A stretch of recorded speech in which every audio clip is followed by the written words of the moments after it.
వారి ద్వారా మేము ఆరాధించాలని అతి ఆరాధన మా హృదయాలు అనుగ్రహించి బలపరిచి మీ ఆత్మీయ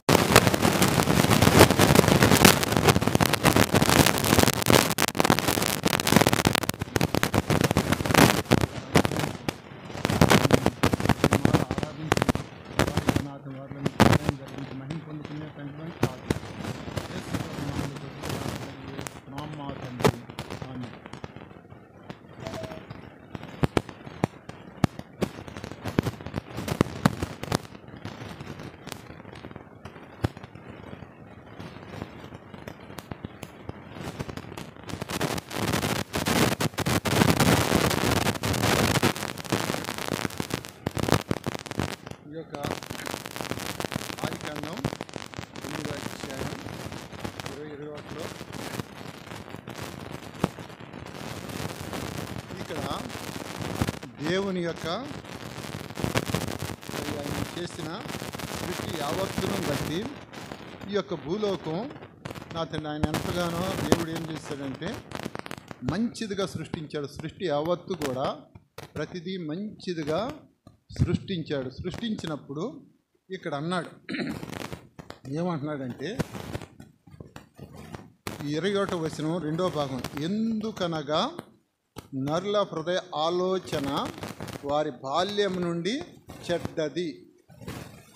ఇక్కడ 6వ అధ్యాయం 5వ వచనంలో కూడా అదే మాట అంటాడు. ఏమంటాడంటే నరులు, ఇక్కడ 6:5లో కూడా, నరుల చెడుతనం భూమి మీద గొప్పదని వారి హృదయం యొక్క తలంపుల్లోని ఊహ అంతయు ఎల్లప్పుడు కేవలం చెడ్డదని యెహోవా చూచి తాను భూమి మీద నరులను చేసినందుకు యెహోవా సంతాపము నుండి తన హృదయంలో నొచ్చుకొనెను.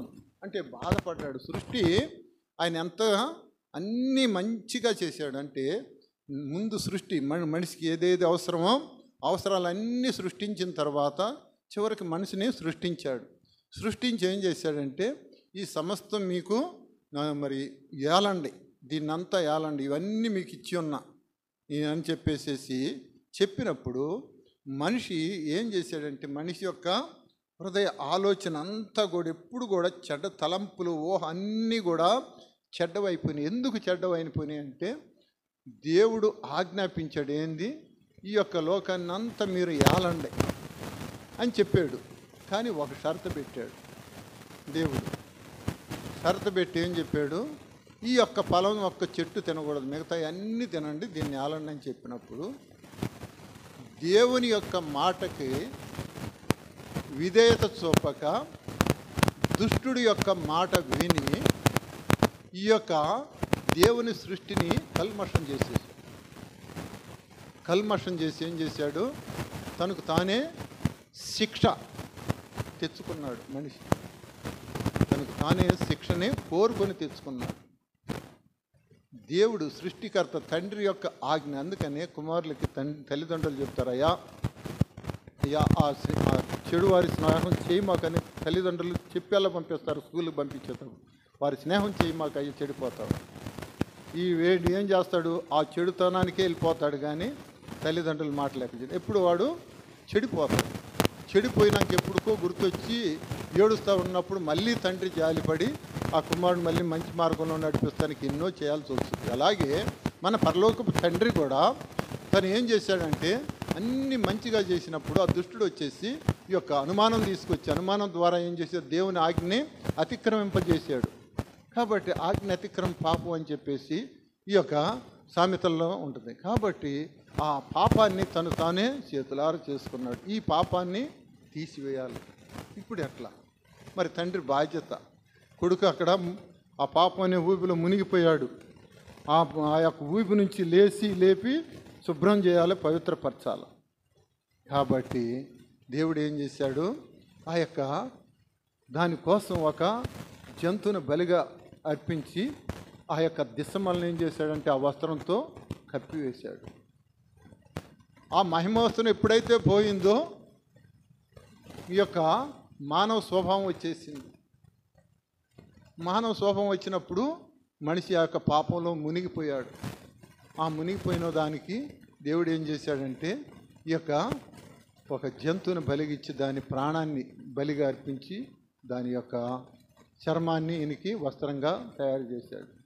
కాబట్టి నరులు చెడిపోయినప్పుడు దేవునికి అవిధేయతగా జీవిస్తూ ఉన్నారు. జీవించే టైంలో దేవుడు సంతాపడి ఏం చేశాడంటే వారిలో నోవాహును కోరుకున్నాడు. నోవాహు ఒక్కడే వారిలో మంచివాడిగా ఉన్నాడు. కాబట్టి ఇక్కడ అంతకుముందు ఏంటంటే హానోకు దేవునితో నడుస్తూ దేవునిలో ఉంటూ ఉన్నాడు, కానీ దేవుడు తీసుకెళ్ళిపోయాడు. ఇంకెవ్వరు లేరు, మంచివారు లేరు. ఆ టర్మ్లో నోవాహు ఒక్కడే మంచివాడిగా ఉన్నాడు.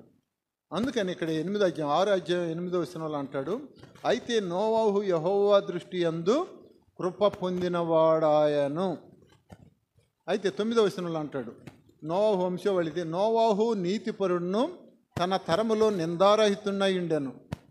తన తరములు ఎలా ఉన్నాడంటే నీతిపరుడను నిందారహితుడు. నింద అంటే ఎవరు కూడా అతని మీద నింద వేయలేనటువంటి జీవితం జీవిస్తూ వచ్చాడు. అంటూ తను కాపాడుకుంటున్నాడు, తన విశ్వాసాన్ని కాపాడుకుంటున్నాడు దేవుని యెడల మనుషుల యెడల. ఆ పౌలు గారు అంటాడు కదా, అపోస్తుల కార్యాలు 24 అధ్యాయం 16 వచనం చూడండి. 24:16 అపోస్తుల కార్యాలు 24:16, ఈ విధమున నేనును దేవుని యెడలను మనుషుల యెడలను ఎల్లప్పుడూ నా మనస్సాక్షి నిర్దోషమైనదిగా ఉండినట్లు అభ్యాసం చేసుకుంటున్నాను అన్నాడు. ఇక్కడ తన్ను తాను పవిత్రపరచుకుంటున్నాడు. మనుషుల యెడల దేవుని యెడల ఎల్లప్పుడూ కూడా తను తాను పవిత్రపరచుకుంటున్నాడు. అలాగే ఈ యొక్క నోవాహు కూడా అదే దినాల్లో, ఆ పూర్వ దినాల్లో నోవాహు ఒక్కడ ఆ భూమి మీద ఉన్న జనులందరిలో కూడా ఎలాంటి వాడంటే యెహోవా దృష్టి యందు కృప పొందాడు. అతను నీతిపరుడు, తన తరముల్లో నిందారహితుడై ఉన్నాడు. తను మనుషుల యెడల దేవుని యెడల దేవుని యెడల నీతిపరుడుగా ఉంటున్నాడు. మనుషుల యెడల నిందారహితుడిగా జీవిస్తూ వచ్చినప్పుడు అతను ఒక్కడే దేవుని యొక్క దృష్టిలో కృప పొందిన వాడు ఉన్నాడు. కాబట్టి తన కుటుంబాన్ని కొరకు రక్షణ వాడని సిద్ధపరిచి తన కుటుంబం రక్షణ పొందిన తరువాత జనం అంతా కూడా ఆ తరము వారి అందరూ కూడా నశింపజేసేసాడు. నశింపజేసిన తర్వాత ఆ వాడ 6 నెలలు అంటే 150 రోజులు అది ఆ యొక్క నీళ్ళల్లో నుంచి వచ్చిన తర్వాత, నీళ్ళల్లో నుంచి బయటకు వచ్చిన తర్వాత ఇక్కడ ఉంది, చదువుతాను ఆలకించండి. ఇది 6వ వచనంలో, 40 దినములైన తర్వాత నోవాహు తాను చేసిన వాడికిటికి తీసి ఒక కాకిని వెలుపలికి పోవిడిచినది. బయటికి వెళ్ళి భూమి మీద నుండి నీళ్లు ఇంకిపోవరకు ఇటోటు తిరుగుతుండెను. తర్వాత ఇక్కడ మరి 10వ వచనంలో, మరి 7 దినములు తాళి మరలా ఆ నల్ల పౌరును వాడలోని పోవిడిచెను. సాయంకాలం నది అతని యొద్దకు వచ్చినప్పుడు త్రుంచబడిన ఒలివ చెట్టు ఆకు దాని నోట ఉన్నాయి. అంటే ఈ యొక్క కొన్ని దినాలు అంటే అతను ఎన్ని సంవత్సరాలు అంటే 13వ వచనం, మరియు 601వ సంవత్సరం మొదటి నెల తొలి దినం నీళ్లు భూమి మీద ఎండిపోయాను. అంటే దాని యొక్క దినాలు కూడా మొత్తం ఉంటాయి. కాబట్టి అన్ని దినాలు కూడా ఆ యొక్క నీళ్లతో నిండిపోయినప్పుడు ఆ జనం అందరూ కూడా, ఆ తరం వారు అందరూ కూడా చనిపోయినప్పుడు ఈ యొక్క నోవాహు కుటుంబం, ఆ వాడలో ఉన్న జంతువులు, ఆ పక్షులు అవన్నీ కూడా జీవించి ఉన్నాయి. ఎందుకంటే మళ్ళీ సృష్టి వారిలో నుంచి రావాలి కాబట్టి దేవుడు ఆ వాడని సిద్ధపరిచి ఆ యొక్క జంతువులన్నిటినీ, నోవాహు కుటుంబాన్ని మరి నూతన సృష్టి కొరకు వారిని ఉంచి వారిలో నుంచి వచ్చినప్పుడు ఇక్కడ 20వ వచనంలో అంటాడు, అప్పుడు నోవాహు యెహోవా కంటే ఎండిపోయింది, నేలంతా ఎండిపోయింది, మళ్ళీ క్రొత్త భూమి. ఇప్పుడు నీళ్ళల్లో మునిగిపోయి 40 దినాలు నీళ్ళల్లో మునిగిపోయిన తర్వాత భూమి మళ్ళీ మొత్తం కూడా మ్యాష్ అయిపోయినాయి. మళ్ళీ క్రొత్త సృష్టి వచ్చింది. క్రొత్త సృష్టిలో ఈ యొక్క చూసినప్పుడు ఆ యొక్క ఎంత ఎండిపోయిన తర్వాత అప్పుడు నోవాహు యెహోవాకు బలిపీఠం కట్టి పవిత్ర పశువులన్నిటిలోనూ పవిత్ర పక్షులన్నిటిలోనూ కొన్ని తీసుకొని ఆ పీఠం మీద దహన బలి అర్పించను. అప్పుడు యెహోవా ఇంపైన సువాసన నాగ్రహించి ఇక మీదట నరులను బట్టి భూమిని మరలా శపించను, ఎందుకనగా నరుల హృదయ ఆలోచన వారి బాల్యం నుండి చెడ్డది. కాబట్టి దేవుడు ఇక్కడ ఏం చేశాడంటే ఆ యొక్క నోవాహు తన కోపం చల్లార్చడానికి దేవుని కోపం చల్లారుస్తానికి అంత మొత్తం స్మాష్ అయిపోయినాక దేవునికి మరి దేవుని సంతోషపెట్టాలి. దేవుణ్ణి ఆరాధించడం అంటే సంతోషపెడతాం, ఆయన హృదయాన్ని సంతోషపెడతాం మన ఆరాధన. కాబట్టి అక్కడ ఏం చేశాడంటే దేవునికి ఇంపైన సువాసన ఒక బలిపీఠం కట్టి పవిత్రమైన పక్షుల్ని కొన్నిటిని తీసుకున్నాడు. అలాగే ఈ యొక్క పవిత్రమైనటువంటి ఈ పశువులు తీసుకున్నాడు, పక్షులు కొన్నిటిని తీసుకొని వాటిని దహన బలిగా అర్పించాడు. అర్పించినప్పుడు ఆ వాసన దేవుడు ఆఘ్రాణించాడు, ఇంపైన సువాసన ఆఘ్రాణించి ఇక మీదట శపించనని చెప్పేసి దేవుడు తాను నిబంధన చేశాడు. అక్కడ ఈ యొక్క అర్పణ ఎలా ఉందంటే ఆయనకి ఇంపైన సువాసన కలిగించే అర్పణ. ఇది ఇంపైన మంచి సమర్పణతో కూడిన బలిపీఠం సమర్పించాడు. అన్నీ మంచి ఇంపైన ఆయనకి ఇష్టమైన వాటిని సమర్పించాడు బలిగా. కాబట్టి దేవుడు ఆ యొక్క అర్పణని ఆఘ్రాణించాడు. ఇక్కడ అదే అంటున్నాడు ఆ మాట, ఇంపైన సువాసన ఆఘ్రాణించి ఇక మీద నరులను బట్టి భూమిని మరలా శపించనని చెప్పేసి దేవుడు ఈ యొక్క నోవాహుతో వాగ్దానం చేశాడు. కాబట్టి దేవుని కోపాన్ని చల్లార్చి దేవుణ్ణి సంతోషపరిచిన వాడుగా ఉన్నాడు తన ఆరాధన ద్వారా, ఆ బలిపీఠం ద్వారా. ఆ బలిపీఠం అంటే అర్పణ, ఆయనకి అర్పించే అర్పణ బలిపీఠం. ఆ బలిపీఠం ఆ పశువుల్ని ఆ యొక్క పక్షుల్ని బలిగా అర్పించడం ద్వారా ఆయన ఆఘ్రాణించి ఈ యొక్క నోవాహుతో వాగ్దానం చేశాడు. ఇది సమర్పణ బలిపీఠం. రెండవది 12వ అధ్యాయం 12వ అధ్యాయంలో 12వ అధ్యాయం 7వ వచనం చదవమ్మా. యెహోవా అబ్రాహామునకు ప్రత్యక్షమయ్యి నీ సంతానమునకు ఈ దేశమిచ్చదనని చెప్పగా అతడు తనకు ప్రత్యక్షమైన యెహోవాకు బలిపీఠమును కట్టెను. అక్కడ నుండి ఆయన బయలుదేరి బేతేలు తూర్పు కొండకు చేరి పడమన్న బేతేలుకు తూర్పున హాయికి మధ్యన గుడారం వేసాను. కాబట్టి ఇక్కడ 7వ వచనంలో ఏమంటున్నాడంటే దేవుడు ప్రత్యక్షమైనప్పుడు దేవుడు ఏం చేశాడు, వాగ్దానం చేశాడు. ఏమని చేశాడు, నీ సంతానానికి ఈ దేశం ఇచ్చదనని వాగ్దానం చేసినప్పుడు తను దేవునికి కృతజ్ఞతగా ఏం చేశాడంటే బలిపీఠం కట్టి అక్కడ దేవునికి బలి అర్పించిన వాడుగా ఉన్నాడు. కాబట్టి ఈ యొక్క బలిపీఠం ఎలాంటిదంటే విధేయత, దేవునికి విధేయత చూపించాడు. ఇక్కడ 12వ అధ్యాయంలో ఏం చెప్పాడు, నీ దేశం నుండి నీ బంధువుల యొద్ద నుండి నీ తండ్రి ఇంట నుండి బయలుదేరి నేను నీ చూపించు దేశానికి వెళ్ళమన్నాడు. మరి ఈయన ఒక అన్యుడు, దేవుని ఎరగనటువంటి వాడు, విగ్రహారాధికుడు. విగ్రహాలను తయారు చేసి అమ్మే వారి యొక్క జీవనం. విగ్రహాలను తయారు చేస్తారు, ఆ విగ్రహాలని ఆ దేశాలన్నింటిలో అమ్ముతూ ఉంటారు, వారి వృత్తి అది. అయితే అలాంటి వాడిని కోరుకొని ఏం చెప్తున్నాడంటే నీ దేశం నుండి నీ బంధువుల యొద్ద నుండి నీ తండ్రి ఇంట నుండి బయలుదేరి నేను చూపించు దేశమునకు వీళ్ళము నిన్ను గొప్ప జనముగా చేశాను. మరి అంతకుముందు జనం లేరా ఆయనకి? అబ్రహాము ఫస్ట్ నుంచి ధనవంతుడు, అతనికి 318 మంది అంటే పనివారే 318 మంది ఉన్నారు. మరి ఆస్తి ఎంత ఉంది? 318 మంది అంటే ఎంత ఆస్తి ఉంటుంది? అంత ఆస్తిపరుడు దేవుని మాటకు విధేయత చూపించాడు, తన దేశాన్ని వదిలిపెట్టాడు. దేవుడు బయలుదేరమన్నాడు, అంతే వెళ్ళాడు. దేవుడు చూశాడు, పిలిచాడు, దేవుని పిలుపుకు చెవియొగ్గాడు, మాట విన్నాడు, దేవుని చెప్పిన మాటకి లోపడ్డాడు, దేవుడు చెప్పిన మార్గాల్లోకి వచ్చాడు. తన దేశాన్ని వదిలిపెట్టాడు, తన బంధువులను వదిలిపెట్టాడు, తన ఇంటి అంటే తన తండ్రి ఇంటి అన్నదమ్ముల వారందరిని వదిలిపెట్టి తన తండ్రిని తీసుకొని మరి ఫలాని దేశం అని చెప్పలా, నువ్వు బయలుదేరి రమ్మన్నాడు. బయలుదేరి వస్తా ఉన్నప్పుడు దేవుడు నడిపించాడు. నడిపించిన కాడకు వచ్చేసినప్పుడు ఆ యొక్క సింధూర వృక్షం దగ్గరకు వచ్చేసినప్పుడు అక్కడ ఈ యొక్క టెంట్ వేసుకొని అక్కడ దేవునికి బలిపీఠం కట్టి బలి అర్పిస్తాడు. అంటే దేవునికి విధేయత అంటే మనం ఒక వ్యక్తి చెప్పిన మాట మనం వినం, ఎందుకంటే మన స్వభావం వేరు, ఆయన చెప్పేది ఆయన చేస్తాడో లేదో, ఆయన ఇస్తాడో లేదు, ఆయన చేస్తాడో లేదు. ఈ అనుమానం అనేది ఆదాంకి అవ్వకి ఎట్ట అనుమానం ఆ సాతాను కలిగించిందో మన మనసులు కూడా అలాగే ఉంటాయి. మనకు తెలియని వాళ్ళు నీకు పలానా చోట అది ఉందో వెళ్ళి తీసుకోమంటే చేస్తారు, దానికి ఎన్నో ఆలోచనలు వేస్తారు, ఎంతమందినో అడుగుతారు అది మంచిదా చెడ్డదా ఇవన్నీ ఆలోచన. కానీ ఇలాంటి ఏమి లేకుండా చక్కగా వెళ్ళాడు. దేవుని యొక్క ఆజ్ఞ చొప్పున ఆజ్ఞ శిరసావహించి తను దేవుని మాటకు లోబడి తను ఏం చేశాడు, ఆ యొక్క దేశానికి వెళ్ళాడు. అక్కడ సింధూరు గుడారం వేశాడు, దేవునికి బలిపీఠం కట్టి బలి అర్పించాడు. ఇది సమర్పణతో కూడిన అంటే విధేయతతో కూడిన బలిపీఠం. దేవునికి విధేయత చూపించాడు.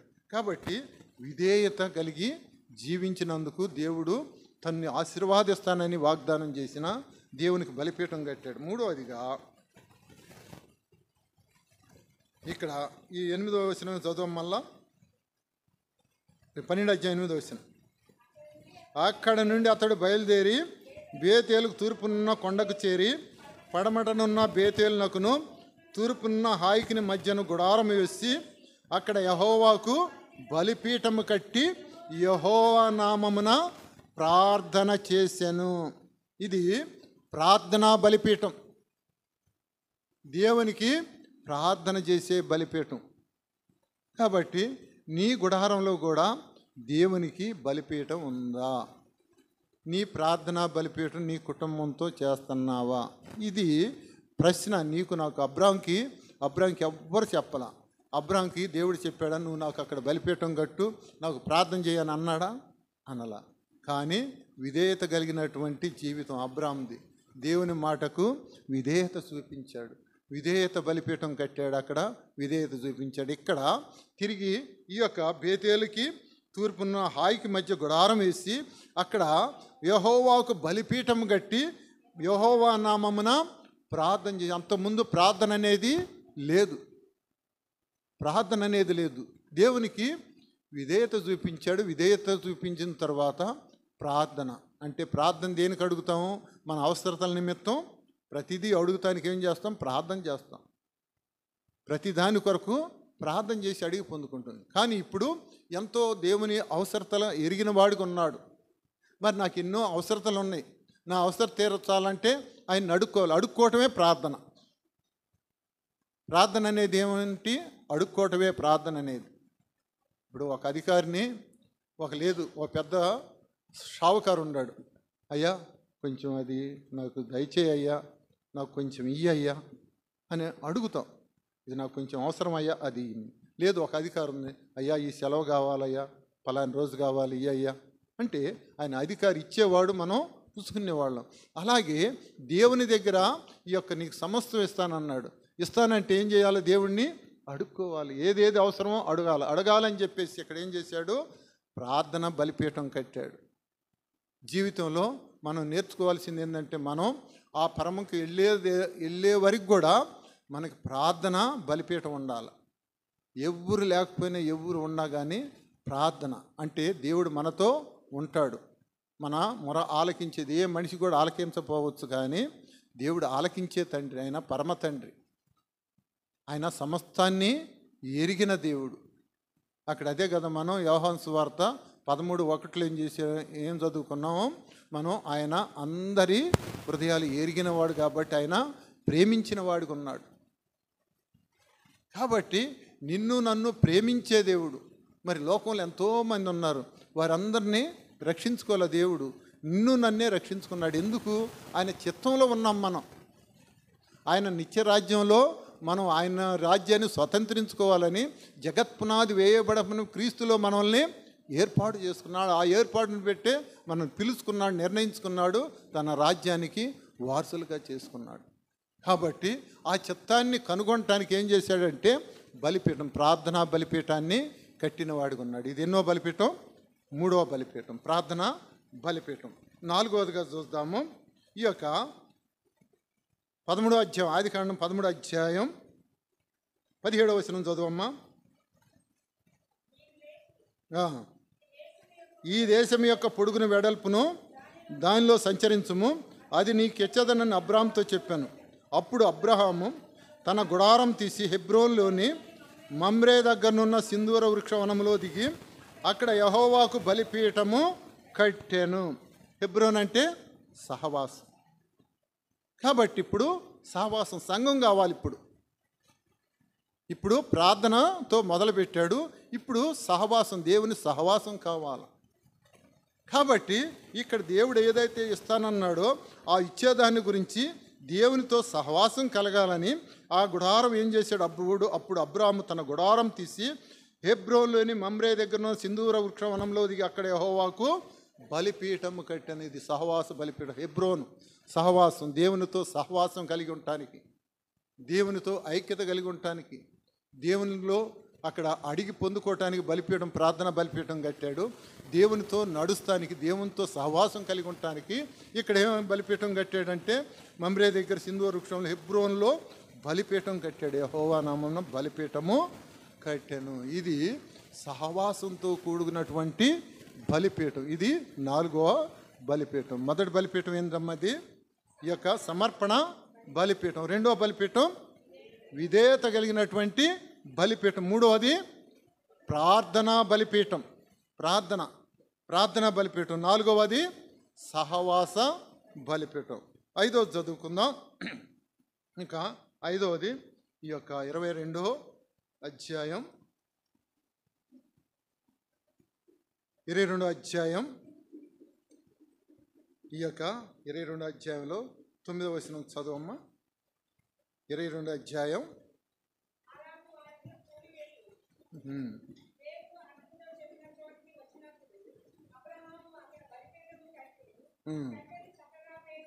ఉండమ్మా, చదువుతానుండు ఒక్కసారి ఆగమ్మా.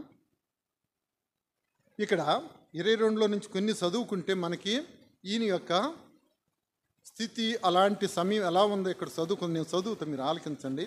ఆ సంగతులు జరిగిన తర్వాత దేవుడు అబ్రహామును పరిశోధించాను. ఇక్కడ శోధించాడు దేవుడు. ఇతను నిలబడడా? ఇప్పటి వరకు దేవుడు అన్ని ఇచ్చుకుంటూ వచ్చాడు. ఆయన ఏదైతే చెప్పాడో దాన్ని అంతా నిర్వర్తిస్తూ వచ్చాడు. దేవుడు తనకి అడిగిందల్లా ఇస్తూ వచ్చాడు. ఈ ఇస్తూ వచ్చిన సమస్తం ఇచ్చిన తర్వాత మరి బిడ్డలు లేరంటే బిడ్డలను కూడా ఇచ్చాడు, కుమారుడు లేడంటే కుమారుడిని కూడా ఇచ్చాడు. కుమారుడు చక్కగా 17 సంవత్సరాలు వచ్చే వయసు వరకు దేవుడు ఉన్నాడు. దేవుడు చూస్తూ ఉన్నాడు. అతన్ని పరీక్షించదలుచుకున్నాడు. ఇతని విశ్వాసం ఎంత? మరి చెప్పంగానే ఊరిని వదిలిపెట్టాడు, బంధువులను వదిలిపెట్టాడు, తండ్రి ఇంటోళ్ళని వదిలిపెట్టి వచ్చేసాడు. మరి అంతా తీసుకుని వచ్చేసాడు. అక్కడ విధేయత చూపించాడు. మరి అక్కడ సమర్పణతో వచ్చాడు, విధేయత చూపించాడు. మరి ప్రార్థన చేస్తూ వచ్చాడు. నాకు అన్నీ బాగానే ఉన్నాయి. ఇక్కడ సహవాసం కలిగి ఉండాలని వచ్చాడు. కరెక్ట్, బాగానే ఉన్నాయి. ఇంతవరకు అతను బాగానే ఉంది. అస్సలు ఇతనిలో విశ్వాసం ఉందా లేదా అని చెప్పేసి పరీక్ష పెట్టాడు. ఇప్పుడు చక్కగా కుర్రోడు మంచి యవన దశలోకి వచ్చిన తర్వాత కుర్రోడు ఈ యొక్క మంచి అందంగా ఇస్సాకు మంచి యవనస్తుడయ్యి మంచి అందంగా ఉన్న టైంలో ఇప్పుడు మరి ఇద్దరు భార్యాభర్తలు ఉండగా అడిగాడా? భార్యాభర్తలు ఇద్దరు ఉండగా అడగల, ఒంటరిగా ఉన్నప్పుడు అడిగాడు. ఇక్కడ చూడండి. ఆ సంగతులు జరిగిన తర్వాత దేవుడు అబ్రహామును పరిశోధించాను. ఎట్లనగా ఆయన అబ్రహాము అని పిలువగా అతడు చిత్తం ప్రభు అని. అప్పుడు ఆయన ఇప్పుడు అంటున్నాడు, నీకు ఒక్కడై ఉన్న నీ కుమారుణ్ణి. ఒక్కడేనా ఉంది కుమారుడు? అబ్రహాంకు ఒక్కడేనా ఉంది? అప్పుడు ముందు పుట్టారు, అంతకంటే ముందు పుట్టారు. కానీ ఈయన వాగ్దానం ద్వారా పుట్టాడు. అంతకుముందు అగర్ ద్వారా పుట్టారు, కానీ ఈయన వాగ్దానం ద్వారా పుట్టాడు. కాబట్టి ఇతను వాగ్దానం ద్వారా పుట్టినాక 17 సంవత్సరాల దాకా నిరీక్షించాడు. మంచి యవ్వన దశలో ఇతను ముసలోడైపోయాడు. మంచి యవ్వన దశలో వచ్చాడు. వచ్చిన సమయంలో వచ్చాడు దేవుడు. ఇతనిలో విశ్వాసం ఎంతవరకు ఉంటుందో అని చెప్పేసి ఇక్కడ అంటున్నాడు, నీకు ఒక్కడై ఉన్న నీ కుమారుని అనగా నీవు ప్రేమించు ఇస్సాకును తీసుకొని మోరియా దేశమునకు వెళ్ళి అక్కడ నేను నీతో చెప్పబో పర్వతములలో ఒక దాని మీద దహన బలిగా అతన్ని అర్పించుమని చెప్పాను. ఇక్కడ మంచి యవనస్తుడు, చక్కగా వయసు వచ్చి ఉన్నాడు. మరి తండ్రికి అన్నీ సహవాసం ముసలితనంలో ఉన్నప్పుడు ప్రతిదీ కుమారుడు చేస్తూ వచ్చాడు. తండ్రి కుడి భుజంగుండి చేస్తూ వచ్చాడు. ఈ సమయాన్ని దేవుడు మంచి ప్రేమించే టయాన్ని గుర్తెరిగి దేవుడు ఏం చేశాడు, ఇప్పుడు నీకు ఒక్కడై ఉన్న నీ కుమారుడు నీవు ప్రేమించు ఇస్సాకు తీసుకొని నాకు ఫలాని చోట బలిగా అర్పించమన్నాడు. అర్పించమన్నప్పుడు మరి ఏమన్నా కొంచెమన్నా దేవునికి ఏదన్నా అడ్డం చెప్పాడా? ఎక్కడ కూడా ఇది మనసులో కూడా రానీలా, మాట రానీలా, చింత అనేది రానీలా, అనుమానం రానీలా, ఏ అభ్యంతరం కూడా చెప్పకుండా ఇక్కడ చూడండి ఏం చెప్తున్నాడు. అర్పించమని చెప్పాను. 3వ వచనం, తెల్లవారినప్పుడు అబ్రహాము లేచి తన గాడిదకు గంతగట్టి తన పనివారులు ఇద్దరిని తన కుమారుడు ఇస్సాకును వెంట పెట్టుకొని భార్యకు చెప్పాల. తెల్లవారు గట్టే లేచాడు, పని వాళ్ళని ఇద్దరిని పిలుచుకున్నాడు, గాడిద గంత కట్టించాడు, కుమారుని లేపాడు. ముగ్గురు కలిసి భార్యతో కూడా చెప్పకుండా వీళ్ళు బయలుదేరి వెళ్తున్నారు పనివారులు దహన బలి కొరకు. ఇస్సాకును వెంట పెట్టుకొని దహన బలి కొరకు కట్టెలు చీల్చి లేచి దేవుడు తనతో చెప్పిన చోటికి వెళ్ళాను. 3వ నాడు అబ్రహాము కన్నులెత్తి దూరం నుండి ఆ చోటును చూచి 3 రోజులు ప్రయాణం చేశారు వాళ్ళు. 3 రోజులు ప్రయాణం చేసి 3వ నాడు దూరం నుండి దేవుడు చెప్పిన ఆ యొక్క పర్వతాన్ని చూచి అబ్రహాం కన్నులెత్తి దూరం నుండి ఆ చోటును చూసి తన పనివారితో మీరు గాడిదతో ఇక్కడనే ఉండుడి, ఆ పనివారిద్దరిని గాడిదని అక్కడ పెట్టి మీరు ఇక్కడనే ఉండండి అని చెప్పి ఇక్కడ అన్నాడు. నేనును ఈ చిన్నవాడిని అక్కడికి వెళ్ళి దేవునికి మ్రొక్కి మరలా మీ యొద్దకు వచ్చేదమని చెప్పి ఇక్కడ తన యొక్క విశ్వాసాన్ని బయలుపరుస్తూ వచ్చాడు. మీరు ఇక్కడే ఉండండి, ఈ గాడిదను పట్టుకొని ఇక్కడే ఉండండి, నేనును ఈ చిన్నవాడు వెళ్ళి దేవునికి అక్కడ మ్రొక్కి మరలా మీ యొద్దకు వచ్చేదమని చెప్పి మరి వారితో చెప్పాడు. వారితో కూడా ఏమి చెప్పలా, నేను ఇస్సాకును బలిగా అర్పిస్తున్నాను అక్కడ, మరి నేను ఒక్కడే తిరిగి వస్తాననే మాట అక్కడ వాళ్ళకు కూడా చెప్పకుండా, ఇస్సాకు కూడా చెప్పకుండా ఏం చేశాడు, బయలుదేరి వెళ్తూ ఉన్నాడు. 6వ వచనం, దహన బలి కట్టెలు తీసుకొని తన కుమారుడు ఇస్సాకు మీద పెట్టి తన చేతితో నిప్పును కత్తిని పట్టుకొని పోయాను.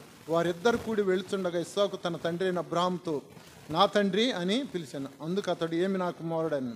అప్పుడు అతడు నిప్పును కట్టెలను ఉన్నవి కానీ దహన బలికి గొర్రె పిల్ల ఏదని ఇప్పుడు ఇస్సాకు అడుగుతున్నాడు. ఇస్సాకు డౌట్ వచ్చింది, మరి నిప్పు ఉంది, ఈ యొక్క కట్టెలు ఉండయి, దహన బలికి గొర్రె పిల్ల ఏది అని తండ్రిని అడిగిన వాడిగా ఉన్నాడు.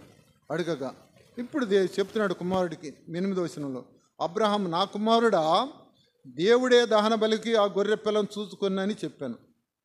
అలాగూ వారిద్దరు కూడా వెళ్ళి దేవుడు అతనితో చెప్పిన చోటికి వచ్చినప్పుడు అబ్రహాము అక్కడ బలిపీఠము కట్టి కట్టెలు చక్కగా పేర్చి ఇంతవరకు కట్టెలు మరి కుమారుడితో కూడా మరి దహన బలికి దేవుడే చూసుకుంటాడని చెప్పాడు. అక్కడికి వెళ్ళాడు, బలిపీఠం కట్టాడు, కట్టెలు పేర్చాడు. పేర్చిన వరకు కూడా కుమారుడైన ఇస్సాకుకి తెలియదు తన్నే బలిగా అర్పిస్తాడని. కాబట్టి ఆ పీఠం మీద కట్టెల మీద ఉంచెను, ఇక్కడ అంటున్నాడు, చక్కగా పేర్చి తన కుమారుడగు ఇస్సాకును బంధించి ఆ పీఠం పైన కట్టెల మీద ఉంచెను. మరి ఇక్కడ ఇస్సాకు మంచి యవనస్తుడు, బలంగా ఉన్నాడు. ఈయన ముసలాయన. అబ్రహాము ముసలే, అంటే 100 సంవత్సరాలు దాటి 120 సంవత్సరాలు వయసులో ఉన్నాడు ఆ సమయంలో. అయితే ఇతను యుక్త వయసులో ఉన్నాడు, యవ్వన దశలో ఉన్నాడు. మరి తండ్రి కట్లు కడుతుంటే మరి తండ్రిని ఊరకు నెట్టితేనే పడిపోతాడు ముసలోడు. కానీ తండ్రి వెనక్కి తిప్పి చేతులు కట్టని నోరన్నా తెరిచాడా? చూడండి, ఈ యొక్క దేవునికి విధేయత వీళ్ళు ఎలాగ చూపించారు. దేవునికి అబ్రహాం ఎంత విధేయత చూపించాడో తన కుమారుడు కూడా తండ్రికి అంత విధేయత చూపించిన వాడిగా ఉన్నాడు. కాబట్టి వెనక చేతులు కట్టేసేసి తన యొక్క బట్టలని వస్త్రాలు తీసివేసి ఈ యొక్క ఇచ్చేటప్పుడు సహకరించాలి కదా, ఈ యొక్క కట్టెల మీద పండేయాలంటే సహకరించాలి. మరి కొడుకు సహకరిస్తేనే ఆ బలి అర్పించగలుగుతాడు. కానీ నోరు తెరవ తండ్రికి అప్పగించుకొని అక్కడ బలిపీఠం పెట్టినప్పుడు ఆ బలిపీఠం మీద ఇక్కడ చదువుకుందాం 9వ వచనం, అలాగూ వారిద్దరు కూడి వెళ్ళి దేవుడు అతనితో చెప్పిన చోటుకు వచ్చినప్పుడు అబ్రహాం అక్కడ బలిపీఠం కట్టి కట్టెలు చక్కగా పెరిగి తన కుమారుడు ఇస్సాకును బంధించి ఆ పీఠం పైన కట్టెల మీద ఉంచెను.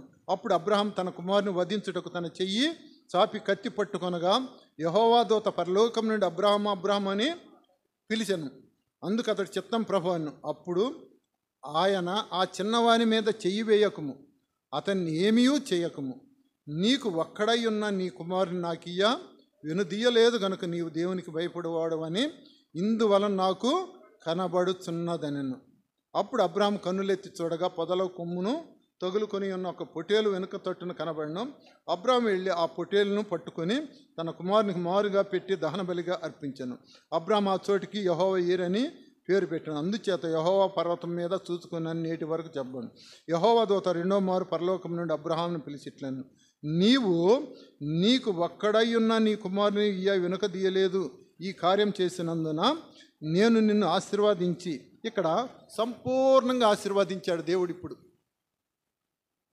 ఇంతకుముందు వాగ్దానాలు చేసి ఆశీర్వదించాడు. ఇప్పుడు అందుకే నా స్నేహితుడైన అబ్రహాం అన్నాడంటే, స్నేహితుడికి ప్రతిదీ ఇంట్లో ఎవరికైనా చెప్పుకోకుండా ఉంటారు, కానీ స్నేహితుడి దగ్గర తన యొక్క హృదయంలో విచారాన్ని అంతా వెలిపించే వారికి ఉంటారు ప్రతి ఒక్కళ్ళు కూడా. మరి ఎవరికి చెప్పుకోవాలంటే తన ముఖ్యమైన స్నేహితుడికే చెప్పుకుంటారు. ఎందుకంటే స్నేహితుడు ఏం చేస్తాడంటే దాచిపెడతాడు. ఆ యొక్క మనసు, ఆ మాటని దాచిపెట్టేవాడు అంటే నమ్మకస్తుడైన స్నేహితుడు. అలాగే ఇక్కడ స్నేహితుడిగా పెంచుకున్నాడు. ఎందుకంటే తను చేసిన కార్యాన్ని బట్టి, అంటే సమస్తాన్ని దేవునికి దాసోహంగా చేసుకున్నాడు అబ్రహాం.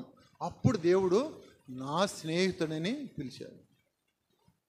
స్నేహితుడు చూడండి, ఇక్కడ ఈ బలిపీఠం ఎలాంటి బలిపీఠం అంటే త్యాగ సహితమైనటువంటి బలిపీఠం. ఈ త్యాగం మరి ఎవరు చేస్తారు? ఆ త్యాగం చేయాలంటే ఇప్పుడు యవ్వన దశలో దేవుడు ఇచ్చాడు, ఇచ్చిన బిడ్డను మళ్ళీ ఇవ్వాలంటే ప్రేమించే సమయం, మంచి యవ్వన దశలో ఉన్నప్పుడు ప్రేమించి సమయంలో దేవుడు అడిగాడు, కానీ త్యాగం చేశాడన్నమాట. దేవుడు ఇచ్చినా మరీ తిరిగిస్తాడు. అందుకనే కదా వారితో చెప్పాడు, నేను ఇస్సాకు వెళ్ళి దేవుని మొరకి తిరిగి వస్తామని చెప్పాడు. నేను ఒక్కడనే వస్తానని చెప్పాల. మరి అక్కడ ఇస్సాకు అడిగినప్పుడు ఏమన్నాడు? దేవుడే చూసుకుంటాడయ్యా గొర్రెపిల్లకి అన్నాడు. కానీ ఆ యొక్క బలిపీఠం మీద తను బంధించేటప్పుడు ఇస్సాకు తనే బలిగా అర్పణగా అర్పించబడుతున్నాడని తను ఎరిగిన వాడి గుండు కూడా నోరు తెరవల. అలాగే ఇది త్యాగ సహితమైన బలిపీఠం. అయితే ఇవన్నీ వేరు. మరి ఈ యొక్క బలిపీఠాలు ఈ విధంగా కట్టినప్పుడు మరి నీ కొరకు నా కొరకు, నీవు చేసిన పాపం, నేను చేసిన పాపం కొరకు చూడు తన ఏకైక కుమారుని, ఇక్కడ యెషయా గ్రంథం 53 అధ్యాయం చదివితే ఆయన ఎలా బలిగా అర్పించుకున్నాడో మనకి తెలిసిపోద్ది. నీ యొక్క నా పాపాలను బట్టి తను బలిగా ఎలాగ అర్పించబడ్డాడు చూడు. నేను చదువుతాను, వినండి. అతను 53 అధ్యాయం 2వ వచనం, లేత మొక్క వలె ఎండిన భూమిలో మొలిసిన మొక్క వలెను అతడు ఆయన ఎదుట పెరిగాను. అతనికి స్వరూపమైన సొగసైన లేదు, మనం అతన్ని చూసి అపేక్షించినట్లుగా అతని యందు స్వరూపం లేదు. యేసు ప్రభు రూపాన్ని కోల్పోయాడు నీ కొరకు నా కొరకు. మరి మనం అతనిని చూసి అపేక్షించినట్లుగా అతని యందు స్వరూపం లేదు. అతడు తృణీకరింపబడిన వాడుగాయను. యేసు ప్రభు ఏ పాపం లేనివాడు తృణీకరించబడ్డాడు. వారు తృణీకరిస్తూ ఎగతాళి చేస్తూ ఉన్నారు. దేని కొరకు? ఆ నిందలో అవమానం దేని కొరకు పడుతున్నాడు? నువ్వు చేసిన ఘోరమైన పాపాలను బట్టి, నేను చేసిన ఘోరమైన తప్పిదాలను బట్టి.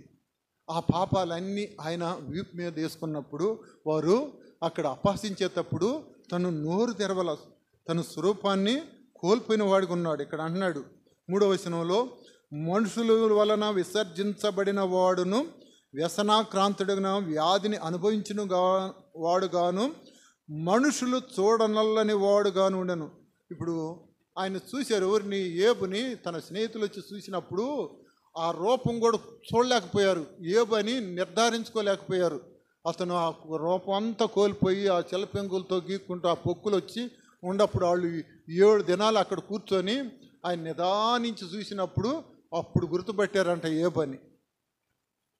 తను ఎలా ఉండేవాడు, ఎలా అయిపోయాడు చూశారు కదా. అలాగే మన ప్రభువైన యేసుక్రీస్తు వారు ఆయన లేత మొక్క వలె ఉన్నటువంటి వాడు.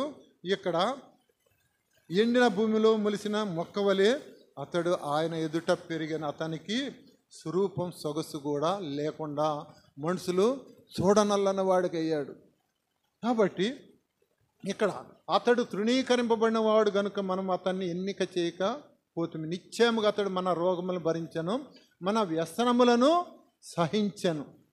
కాబట్టి శ్రమ నొందిన వాని కానీ మనం అతన్ని మన అతిక్రమ క్రియలను బట్టి అతడు గాయపరచబడి, మన దోషాలను బట్టి నలుగగొట్టబడను. మన సమాధానార్థమైన శిక్ష అతని మీద పడును. అతడు పొందిన దెబ్బల చేత మనకు స్వస్థత కలుగుతున్నది. ఇక్కడ 6వ వచనంలో అంటాడు,